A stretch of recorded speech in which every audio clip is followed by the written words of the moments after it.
Welcome back to the Burke Family 54 Comics YouTube channel. My name is Steve, and in today's video, we're going to be talking about DC Future State. Let's go.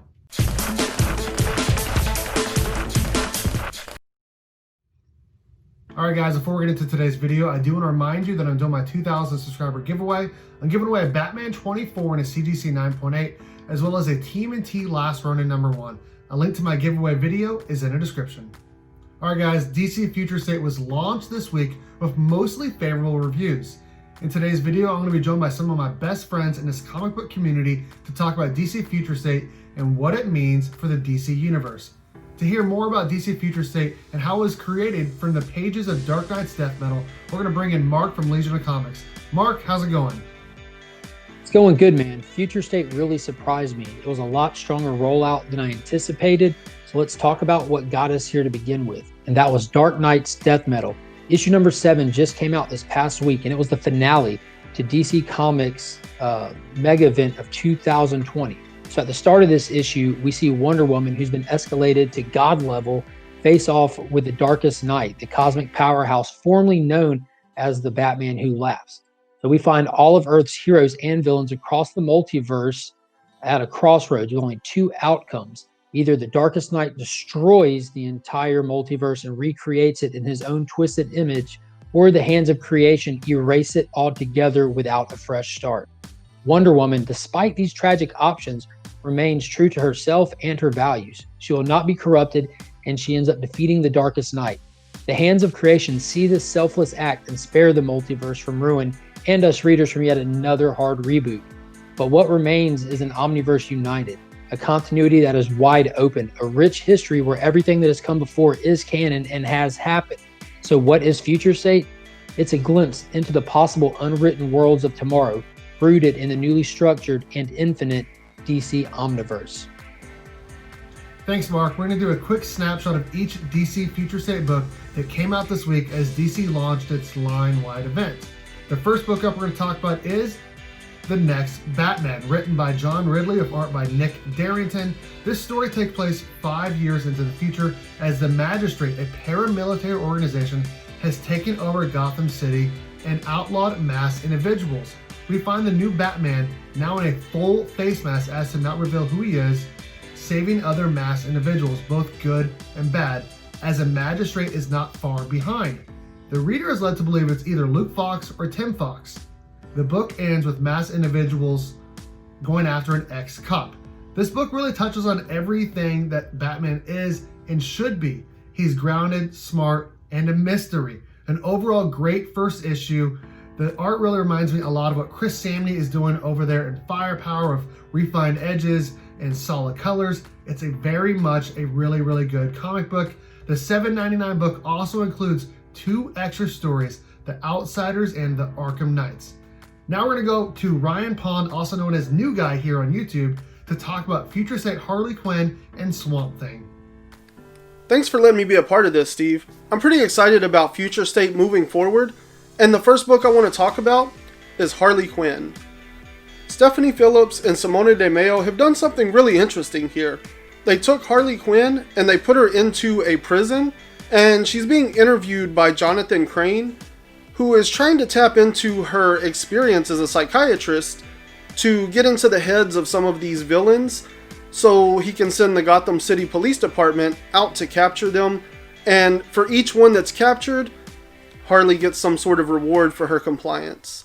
It's really interesting, and I think the aesthetic that Simone has brought to the artwork really leaves the backgrounds and the aesthetic like very clean and very empty, and so it draws all of your focus and attention into the dialogue and the characters, which is essential in a psychological thriller, and I'm excited to see where else this can go from here.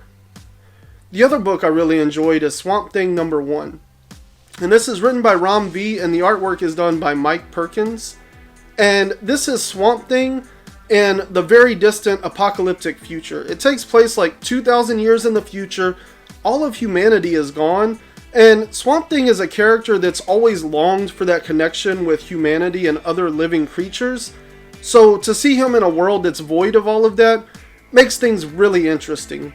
He has been up to some things on his own. He created his own types of creatures, and so it gets him out of his head and kind of into the world for us as the reader to explore. But at the same time, they're in search of humans, and there is a twist at the end that really makes me excited for what else Swamp Thing is going to do in the Future State. I enjoyed several of the books in the Future State lineup, but what I really want to know is, what did Steve think of The Flash? Thanks, Ryan. The next book we're going to talk about is Future State Flash, written by Brandon Vitti, of art by Dale Eagleson. The story takes place 7 years in the future with a Speed Forceless team of Barry Allen, Bart Allen, Jay Garrick, Avery, and Max Mercury, as they're using the Rogue's weapons to help take down enemies as they're no longer connected to the Speed Force. The mission takes a turn for the worse when they're not fast enough to stop Bart Allen from getting killed. We learn that Wally West is the only current speedster, but he has turned evil.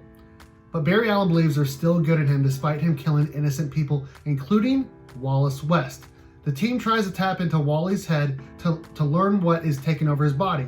And we learn that Famine, and a supervillain, has taken over Wally's head and needs to kill to feast.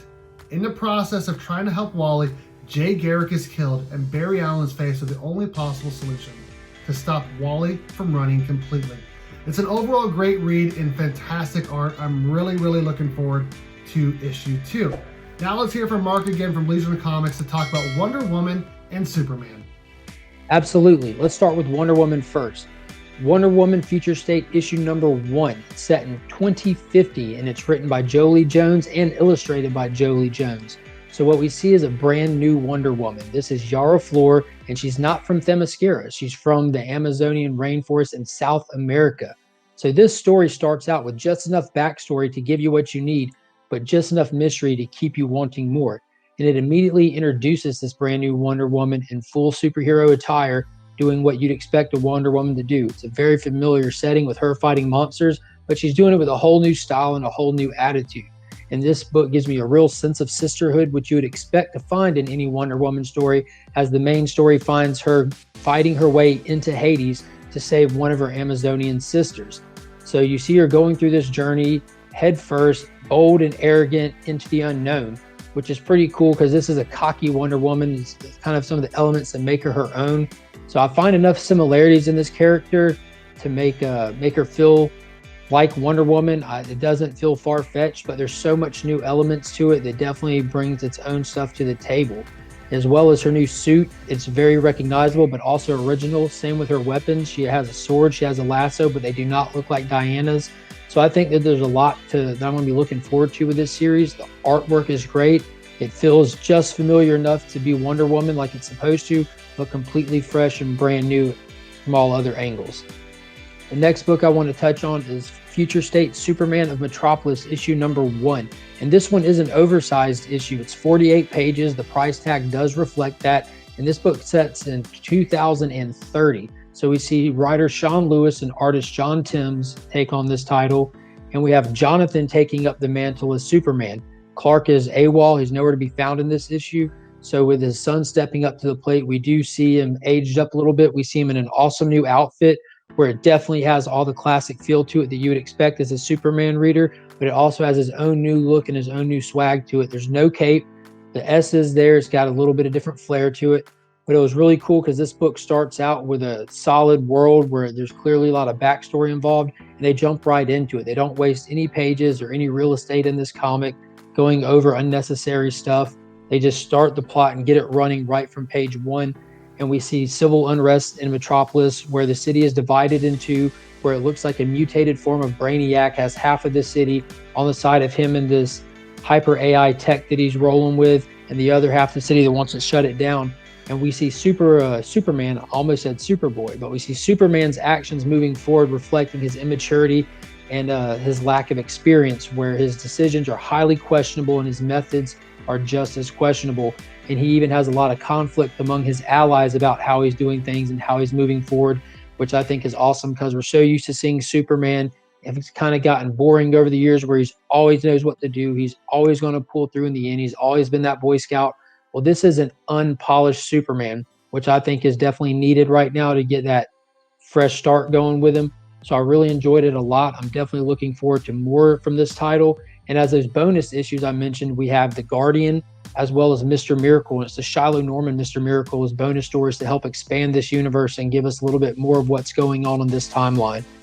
Awesome job, Mark. Now that you've heard a little snapshot of each book that came out this week, we're going to give our overall thoughts on DC Future State and talk about how excited we think you should be. DC Future State has started off way better than anyone could have imagined. The stories give the readers everything they could have asked for, but also leaves them wanting more. And this is just the first week of a 2-month event.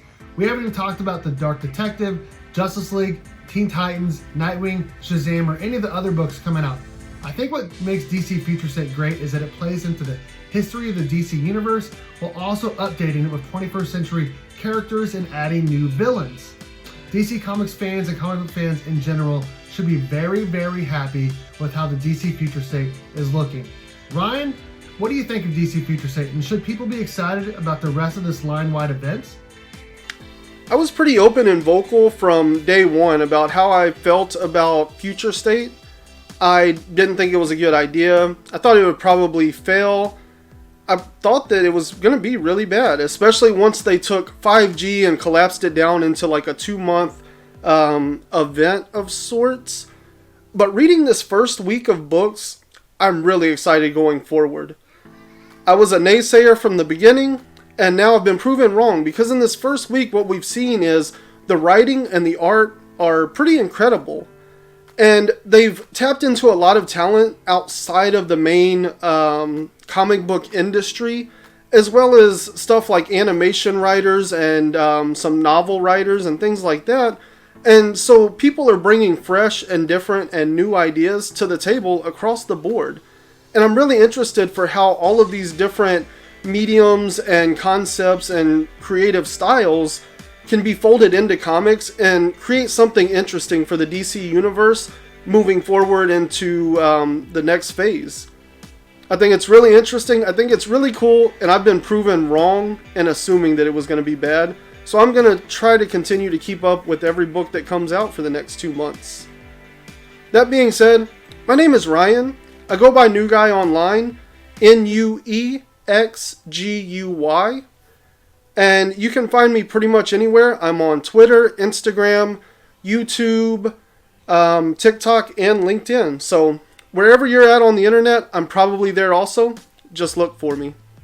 Yeah, I really probably agree already with a lot of what's been said. I was really surprised by these titles across the board. There was a lot of really good stuff I was not expecting. I was really expecting to be let down by a lot of it. And I think that these writers and these new talents on these books did not let the readers down. I'm definitely highly looking forward to next week's titles. I know that like Swamp Thing really caught my attention, and I'm definitely probably going to end up picking up all of them next week, because I just want to see where this world's going to build to. I know this Future State thing is only 2 months long, and there's not a ton of ongoing stuff, but there's a lot of content inside of here to be found. I'm really excited to see how a lot of this stuff is going to tie together, where we're going to see these characters like Wonder Woman showing up in other titles as well.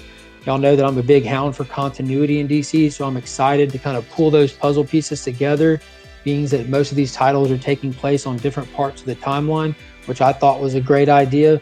So it not only just leaves the individual titles to be enjoyed, but it gives me as a reader a chance to puzzle piece this world together in this possible future. So I think that's a really exciting way that they took this. And I have enjoyed most of the little bonus stories in the back. Those are stories I normally wouldn't check out or wouldn't care to pick up, but I'm glad they were in there. I haven't regretted having any of them in there. I've definitely enjoyed some more than others, but overall, I've been surprised with how smooth this was rolled out. There's nothing that's really blown my mind. It was awesome, but every bit of it feels better about reading than I was reading 3 weeks ago on DC. So I'm glad to have something fresh and something new, and I'm looking forward to what they're going to pull up next. And I appreciate you having me on, Steve. And be sure to check out my channel, everybody. I got a 300 subscriber video live right now. All you have to do is hop on that video, follow the instructions, and you're entered to win some great books. I've got some more content dropping over the weekend. And be sure to like and subscribe my channel. I appreciate every one of you that do. And yeah, back to you, Steve. Thanks everyone for watching. Again, my name is Steve from Burke Family 54 Comics. Thank you again to Mark from Legion of Comics and Ryan Pond over at New Guy here on YouTube, Instagram, and everywhere else. Thank you guys for helping me with this DC Future State review and preview. You can find a link to their channels below. They're awesome people. Legion of Comics is doing a 300 subscriber giveaway, and Ryan is really close to 100 subscribers. Please make sure you're subscribing to both Legion of Comics and New Guy here on YouTube. Again, my name is Steve. Thanks everyone for watching. And as always, go Cats, Cowabunga, and it's morphin' time.